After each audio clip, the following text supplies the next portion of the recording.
আমি অনেক বড় অন্যায় করিয়াছি, আমি জুলুম করিয়াছি, আমি তো 99টা খুন করিয়াছি, আমাকে কি আল্লাহ মাফ করবে? ঠাকুর বলে, হাই হাই, তুমি অনেক বড় অন্যায় করিয়াছো। না না না, 99টা খুন করিয়াছো, তোমাকে মাফ করবে না, তোমাকে মাফ করা যাবে না, তোমাকে মাফ করা হবে না, তুমি আমার দরবার থেকে চলিয়া যাও, তুমি অনেক বড় জালেম, অনেক বড় গুনাহগার, কাজে তুমি আমার দরবার থেকে চলিয়া যাও। ঠাকুরের এই কথা শুনিয়া ওই ব্যক্তি বলে, 99টা খুন করিয়াছি, কিন্তু 100 আমি ফুল করতে পারি নাই, 100 কমপ্লিট করতে পারি নাই। শেষ পর্যন্ত ওই ঠাকুরকে হত্যা করিয়াছে, খুন করিয়াছে, খুন করি 100টা পরিপূরক করিয়াছে। 100টা যখন পরিপূরক হয়েছে, 100টা খুন করিয়াছে, করার পর সে অন্যায়ের প্রতি, জুলুমের প্রতি অনুতপ্ত হয়ে গিয়েছে। সে জুলুমের প্রতি অনুতপ্ত হইয়া, লজ্জিত হইয়া আরেক ব্যক্তির কাছে গেল, গিয়া বলল, আমাকে এমন একজন মানুষের সন্তান দাও, যে মানুষের কাছে গেলে আমার গুনাহ মোচন হবে, আমার অন্যায় এগুলা মোচন হবে, আমাকে এমন একজন মানুষের সন্তান দাও। তখন এই ব্যক্তি বলো, তুমি যদি ওই মানুষটার কাছে যেতে চাও, তাহলে এইখান থেকে অনেক দূরে যেতে হবে, গিয়ে দেখবা কিছু মানুষ ইবাদত গুজারি, কিছু মানুষ আল্লাহর ইবাদত করে, আল্লাহ তাআলার দাসত্ব করে। ওই সমস্ত মানুষের কাছে চলে যাও, চলে যাওয়ার পর তাদের কাছে তুমি তোমার পাপ থেকে লজ্জিত হও এবং আল্লাহ তাআলার কাছে প্রার্থনা করো, আল্লাহ তাআলার কাছে ক্ষমা চাও। এইভাবে যদি ক্ষমা চাইতে পারো, আল্লাহ তাআলা তোমাকে মাফ করে দিবে, এই সমস্ত গুনাহও তোমাকে মাফ করে দিবে। তখন ওই 100টা ব্যক্তিকে খুন করিয়ে ওই খুনি সে রওনা হয়ে গেল মুসলমানদের দরবারে যাওয়ার জন্য। মুসলমানদের কাছে যাওয়ার জন্য যখন রওনা হয়ে গেল, প্রতিমধ্যে হঠাৎ করে মালাকুল মাউত আজরাইল আলাইহিস সালাতু ওয়াস সালামের সাথে তার সাক্ষাৎ হয়ে গেল। এখনো পর্যন্ত ওই মুসলমানদের কাছে যেতে পারে নাই, এখনো পর্যন্ত সে আল্লাহ তাআলার কাছে তওবা করতে পারে নাই। তার আগে মালাকুল মাউত আজরাইল আসিয়া গিয়েছে। আজরাইল আলাইহিস সালাতু ওয়াস সালাম যখন রূহ যখন বের করবেন দেহ থেকে, তখন এই সময় রহমতের ফেরেশতা এবং গজবের ফেরেশতারা, দুনো রকম ফেরেশতারা উপস্থিত হয়ে গেছে সেই খুনির কাছে। রহমতের ফেরেশতারা বলতেছেন, ওই বান্দার জান কবজ আমরা করব, কারণ ওই বান্দা তো অন্যায় ছাড়িয়া, গুনাহ ছাড়িয়া নেকের দিকে যাওয়ার জন্য ইচ্ছা করিয়াছে, কাজেই ওই বান্দা হচ্ছে নেককার বান্দা, ওই নেককার বান্দার জান কবজ আমরা করব। এই কথা শোনার পর গজবের ফেরেশতারা বলে, না না, এখনো তো পর্যন্ত সে তার গুনাহ মাফ করাইতে পারলো না, এখনো তো মুসলমানদের কাছে যেতে পারলো না, এখনো তো আল্লাহ তাআলার কাছে হাত তুলে ফরিয়াদ করতে পারলো না, কাজেই সে এখনো নিজের গুনার প্রতি অনুতপ্ত হতে পারলো না, কাজেই সে এখনো ভালো পথে আসে নাই, কাজে তার জান কবজ করব আমরা।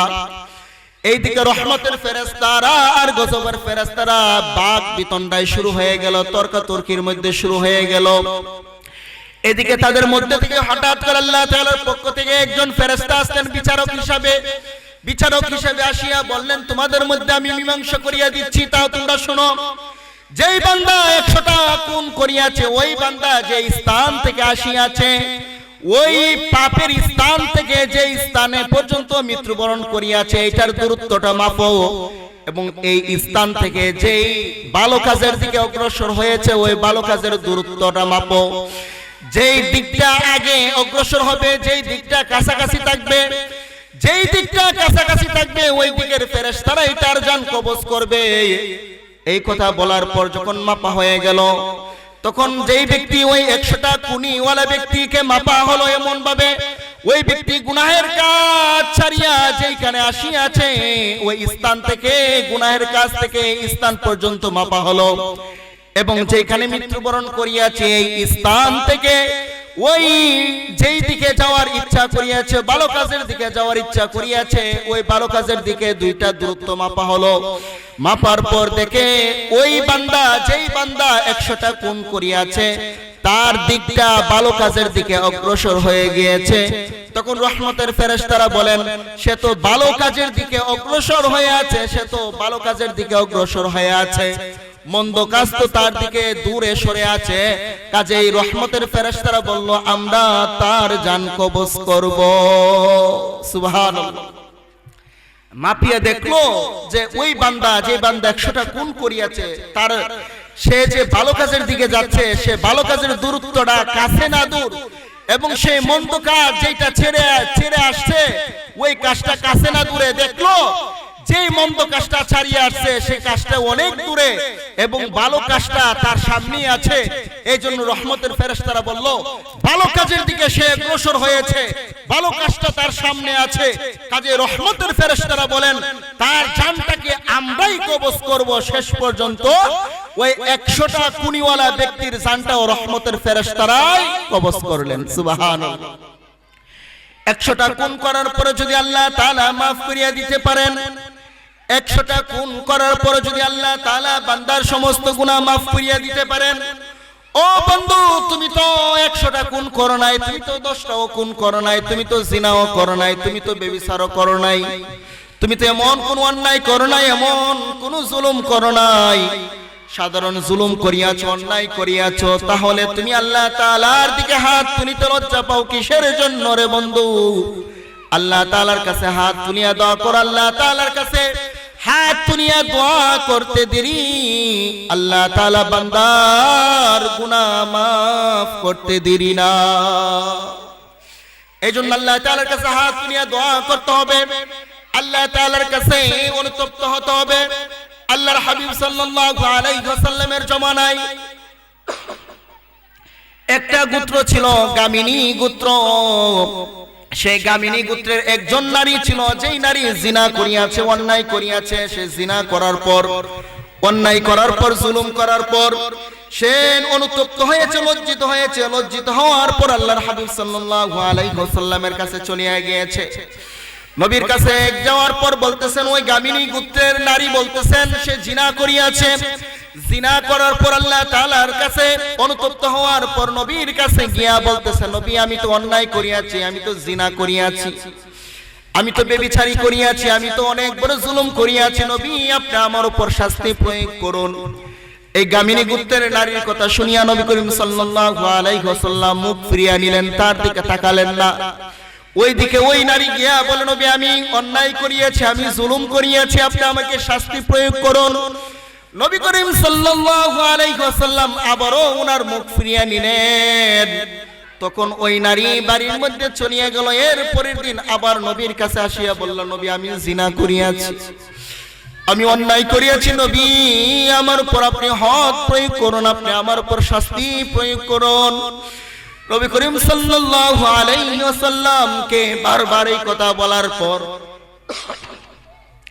এক পর্যায়ে নারী বলে, নবী আমি এমন জিনা করিয়াছি, সেই জিনার দ্বারা আমি গর্ভবতী হয়ে গিয়েছি, পেটে আমার বাচ্চা আছে, নবী আপনি আমার উপর হদ প্রয়োগ করুন, আপনি আমার শাস্তি প্রয়োগ করুন। আল্লাহর হাবিব সাল্লাল্লাহু আলাইহি ওয়াসাল্লাম বারবার মুখ ফিরিয়ে নিচ্ছেন। যখন দেখলেন এই নারী যাবেনই না, তখন নবী করিম সাল্লাল্লাহু আলাইহি ওয়াসাল্লাম বলেন, হে রমণী তুমি বাচ্চা প্রসব করার আগ পর্যন্ত অপেক্ষা করো, যখন তুমি বাচ্চা প্রসব করবা তখন বাচ্চাকে নিয়ে আসিও। এই রমণী যখন প্রসব করলো, যখন ডেলিভারি করলো, বাচ্চা যখন প্রসব করলো, তখন সেই প্রসবের বাচ্চা হাতের মধ্যে নিয়ে, কুলের মধ্যে নিয়ে দৌড় মারিয়ে আসেন নবীর কাছে, নবী আমি বাচ্চা প্রসব করিয়াছি। নবী করিম সাল্লাল্লাহু আলাইহি ওয়াসাল্লাম বলেন, সে কোন দুধের বাচ্চা, তাকে পর্যাপ্ত পরিমাণ দুধ পান করাও, তাকে দুধ পান করাও। যখন দুধ পান করানো শেষ হবে, তখন ওই বাচ্চারা সহ তুমি নিয়ে আসিও। তখন ওই নারী চলিয়ে গেল। যখন বাচ্চাকে দুধ পান করানো শেষ হলো, যখন বাচ্চাকে দুধ পান করানোর সময় সীমা যখন অতিক্রম হয়ে গেল, তখন ওই রমণী বাচ্চাটাকে নিয়ে আসিয়া নবীর কাছে বলে, নবী আমি অন্যায় করিয়াছি, জুলুম করিয়াছি, বাচ্চা আমার বড় হয়ে গিয়েছে, তাকে দুধ পান থেকে সরানো হয়েছে। তখন নবী করিম সাল্লাল্লাহু আলাইহি ওয়াসাল্লাম দেখেন বাচ্চার হাতের মধ্যে একটা রুটির টুকরা ছিল, সে রুটির টুকরাটা বাচ্চা চিবিয়ে চিবিয়ে খাচ্ছে। তখন নবী করিম সাল্লাল্লাহু আলাইহি ওয়াসাল্লাম দেখলেন আসলেই বাচ্চা বড় হয়ে গিয়েছে, সে বাহিরের খাবার খাওয়া শুরু করে দিয়েছে। তখন নবী করিম সাল্লাল্লাহু আলাইহি ওয়াসাল্লাম সেই বাচ্চাটাকে একজন সাহাবীর কোলে দেওয়ার পর সমস্ত সাহাবায়ে কেরামদেরকে বললেন, ও আমার সাহাবীরা যাও যাও, এই নারীকে তোমরা রজম করো, বুক পর্যন্ত খনন করো, বুক পর্যন্ত মাটি খনন করো, খনন করার পর তাকে জমিনের মধ্যে পুঁতে ফেলিয়া দাও, তাকে রজম করো, তার মাথার মধ্যে পাথর দ্বারা নিক্ষেপ করে তাকে শহীদ করিয়া দাও, তাকে হত্যা করিয়া দাও।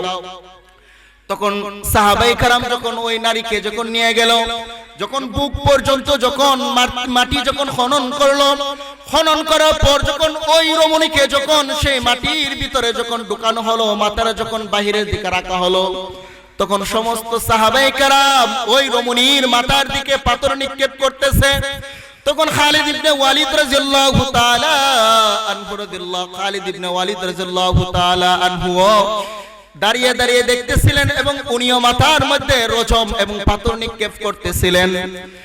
এমন সময় হঠাৎ করে পাথর নিক্ষেপ করার কারণে ওই রমণীর মাথা থেকে রক্ত টপকিয়ে ছিটিয়ে আসিয়া খালিদ ইবনে ওয়ালিদ রাদিয়াল্লাহু তাআলা আনহুর হাতের মধ্যে যখন লাগলেন, তখন সেই রক্ত যখন ওই নারীর রক্ত যখন খালিদ ইবনে ওয়ালিদের হাতের মধ্যে লাগলো, তখন খালিদ ইবনে ওয়ালিদ রাদিয়াল্লাহু তাআলা আনহু সেই মহিলাকে একটা ধমক মারলেন, একটা গালি মারলেন।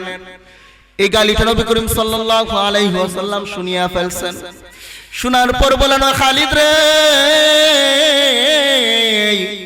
ও খালিদ, না না, তাকে গালি দিস না রে খালিদ, তাকে বকা দিস না। তুই তো জানিস না রে খালিদ, ওই নারী এমন ভাবে আল্লাহ তাআলার কাছে অনুতপ্ত হয়েছে, এমন ভাবে আল্লাহ তাআলার কাছে লজ্জিত হয়েছে, তার গুনাহের জন্য এমন ভাবে অনুতপ্ত হয়েছে, লজ্জিত হয়েছে রে খালিদ। সে অনুতপ্ত হওয়ার কারণে আল্লাহ তাআলা তাকে দুনিয়ার মধ্যেই মাফ করিয়া দিয়েছেন। সুবহানাল্লাহ। আল্লাহ তাআলা তাকে দুনিয়ার মধ্যে মাফ করিয়া দিয়েছেন। না না, তাকে গালমন্দ করা যাবে না, তাকে তার বিরুদ্ধে কথা বলা যাবে না, তাকে বকা যাবে না, এমন কোনো কাজ করা যাবে না যে কাজের কারণে সে কষ্ট পায়।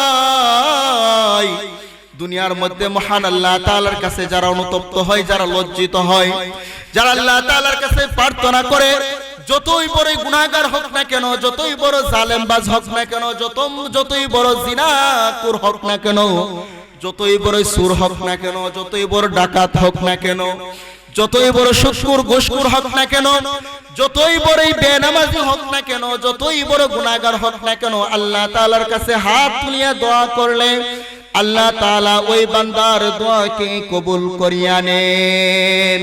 সুবহানাল্লাহ। এই জন্য অনুতপ্ত হওয়া যায়, আল্লাহ তাআলার কাছে অনুতপ্ত হওয়া চাই, আল্লাহ তাআলার কাছে অনুতপ্ত হতে হবে, লজ্জিত হতে হবে, আল্লাহ তাআলার কাছে প্রার্থনা করতে হবে, আল্লাহ আমি অন্যায় করিয়াছি, জুলুম করিয়াছি, আপনি আমাকে মাফ করিয়া দেন। দুনিয়ার কোন বাবার কাছে হাত তুলিয়া দোয়া করলে ওই বাবাকেই মাফ করার ক্ষমতা দুনিয়ার মধ্যে কেউই নাই।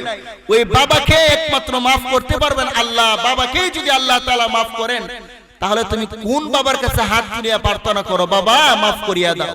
না, বাবার কোনো ক্ষমতা নাই বাবা যে দুনিয়ার মধ্যে মাফ করিয়া দিবে। মাজারের মধ্যে গিয়ে পীরের কাছে হাত তুলিয়া দোয়া করা যে পীর আমাকে মাফ করিয়া দাও, আমাকে সন্তান দাও, আমাকে পুত্র দাও, আমাকে কন্যা দাও, আমাকে ওইটা দাও, আমাকে ওইটা দাও, বাবার কাছে চাওয়ার দ্বারা কোনো লাভ হবে না। একমাত্র চাইতে হবে রব্বে কারিমের দরবারে, আল্লাহ তাআলার কাছে হাত তুলে দোয়া চাইতে হবে। দুনিয়ার কোনো বাবার কাছে, দুনিয়ার কোনো পীরের কাছে, দুনিয়ার কোনো ওলির কাছে দোয়া চাইলেও হাত তুলে প্রার্থনা করলো দুনিয়ার কোনো ওলিরও ক্ষমতা নাই, বাবারও ক্ষমতা নাই, পীরেরও ক্ষমতা নাই দুনিয়ার বান্দাদেরকে মাফ করিয়া দিবেন। ছেলে সন্তান দান করবেন না মেয়ে সন্তান দান করবেন, এরকম ক্ষমতা একমাত্র আছে কার? আল্লাহ। আল্লাহ ছাড়া আর কোনো মানুষ নাই এমন যে মানুষ দুনিয়ার বান্দার গুনাহকে মাফ করতে পারবে এবং দুনিয়ার বান্দার ইচ্ছা এবং আকাঙ্ক্ষা পূরণ করে দিবেন। দুনিয়ার মানুষ এমন নাই। সব ইচ্ছা আকাঙ্ক্ষা পূরণ করার মালিক একমাত্র আল্লাহ। এই জন্য আল্লাহ তাআলার কাছে ক্ষমা চাইতে হবে।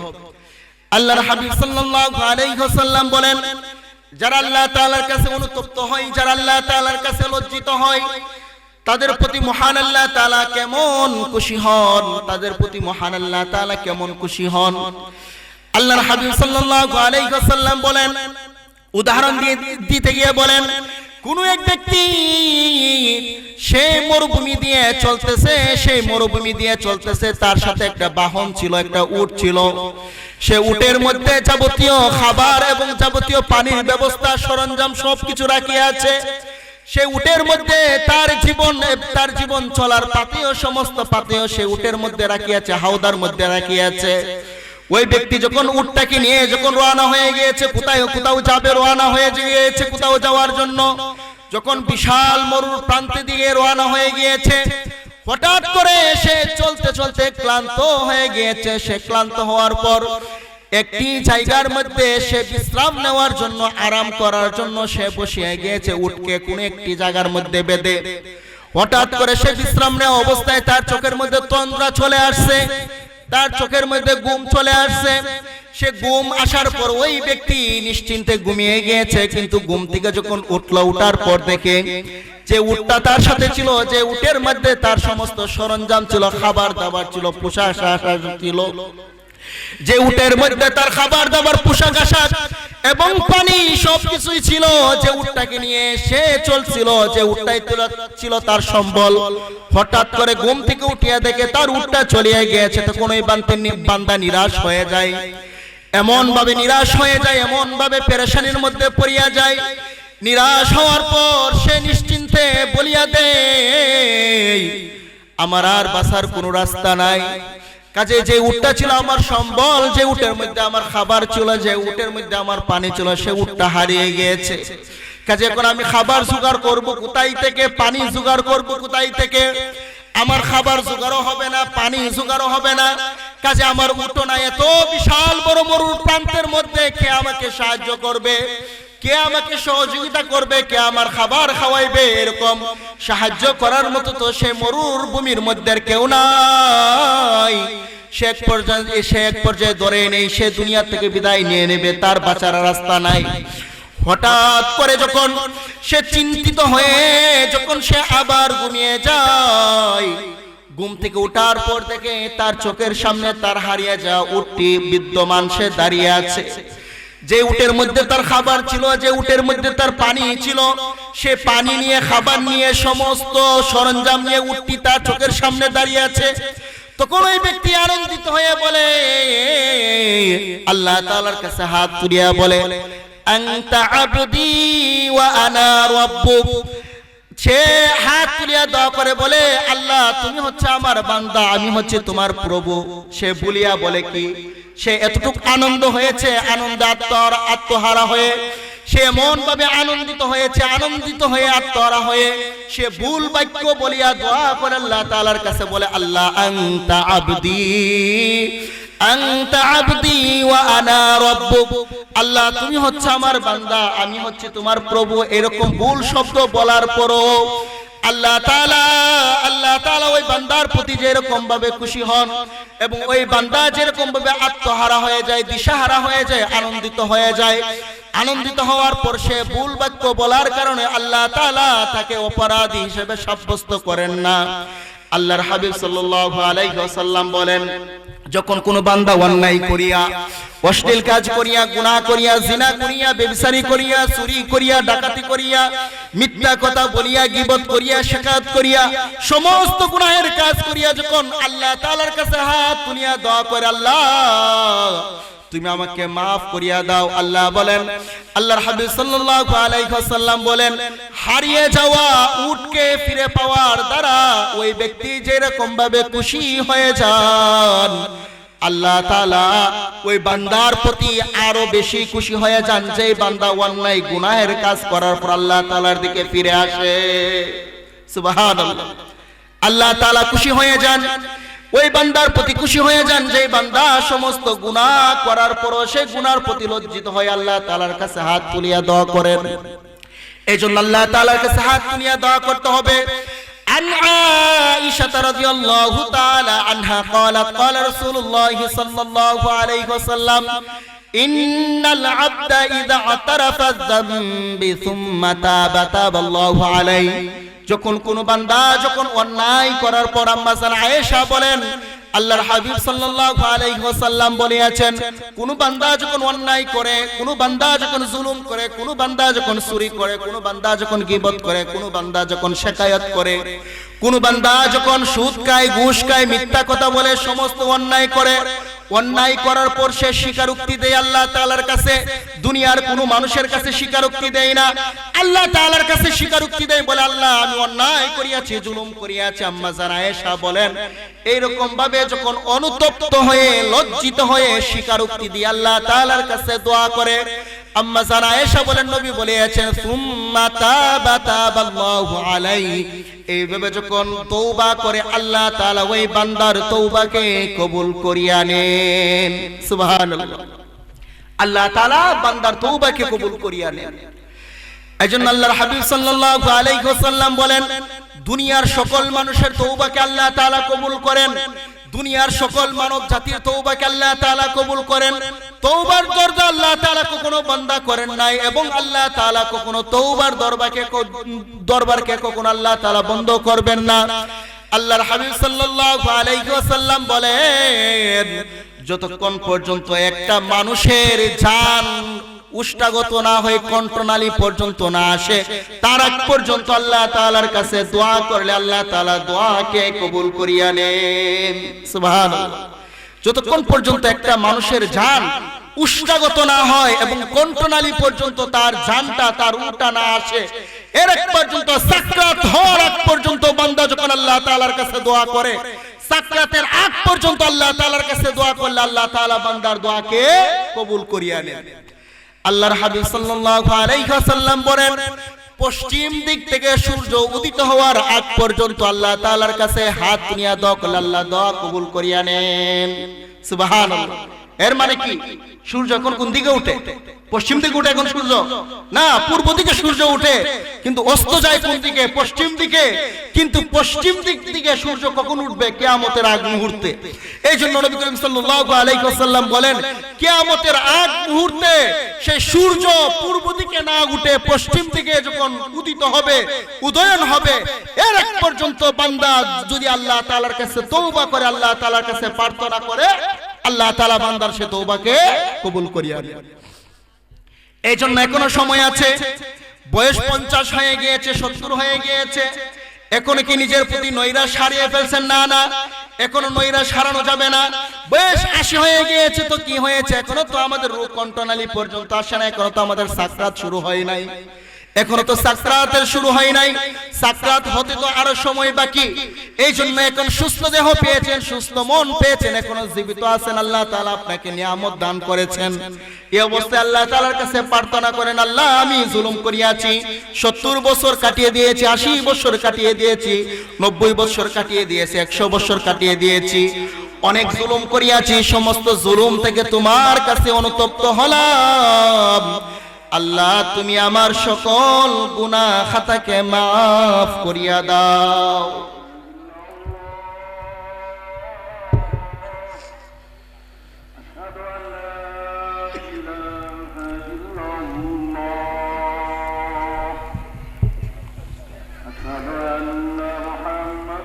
তাআলার কাছে আমাদের তওবা করতে হবে, খালেস ভাবে, খালেস অন্তর নিয়ে, খাঁটি দিলে তওবা করতে হবে। কারণ আমরা সকলেই গুনাহগার। আল্লাহর হাবিব সাল্লাল্লাহু আলাইহি ওয়াসাল্লাম বলেন সকলেই গুনাহগার। কোনো মানুষ এমন নাই যে মানুষ যে গুনাহ ছাড়া আছে। কেউ প্রকাশ্য গুনাহ করিতেছে, কেউ গোপনে গুনাহ করিতেছে, কেউ গুনার পরিমাণটা বেশি, কারো গুনার পরিমাণটা কম, কিন্তু সবাই গুনাহগার। এই জন্য মৃত্যু আসার আগে মালাকুল মউত আজরাইল আলাইহিস সালাতু ওয়াস সালাম আমাদের কাছে আসার আগে আল্লাহ তাআলার কাছে তওবা করতে হবে, আল্লাহ তাআলার কাছে খাঁটি দিলে তওবা করতে হবে। আল্লাহ তাআলা বলেন তুবু ইলাল্লাহি তাওবাতান নাসুহা, এমন ভাবে তওবা করতে হবে, খাঁটি দিলে, খাঁটি অন্তরে তওবা করতে হবে। কিন্তু একদিকে আল্লাহ তাআলার কাছে তওবা করলাম, কিন্তু অপরদিকে নামাজ বন্ধ করলাম, নামাজ পড়লাম না। একদিকে আল্লাহ তাআলার কাছে তওবা করলাম, কিন্তু অপরদিকে রোজা রাখলাম না।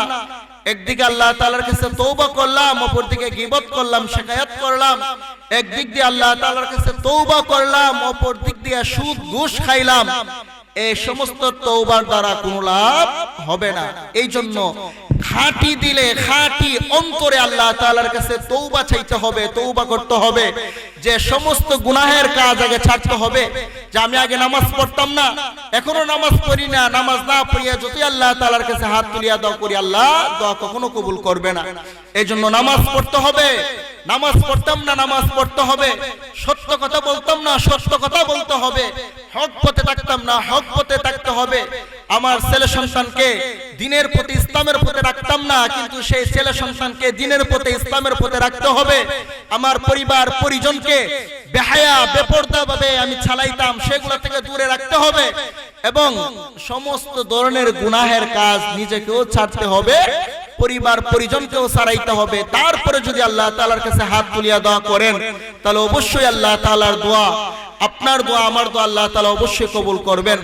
এই জন্য আমরা সকলেই যেন খাঁটি দিলে যেন মৃত্যুর আগে আগেই, সাকরাত আসার আগে আগেই যেন আমাদের প্রাণটা উষ্ণগত হওয়ার আগে আগেই যেন আল্লাহ তাআলার কাছে আমরা প্রার্থনা করতে পারি, দোয়া করতে পারি, নিজের গুনাহের প্রতি অনুতপ্ত হতে পারি। আল্লাহ আমাদের সকলকে তৌফিক দান করুক। ওয়া আখির দাওয়ানা আলহামদুলিল্লাহি রাব্বিল আলামিন।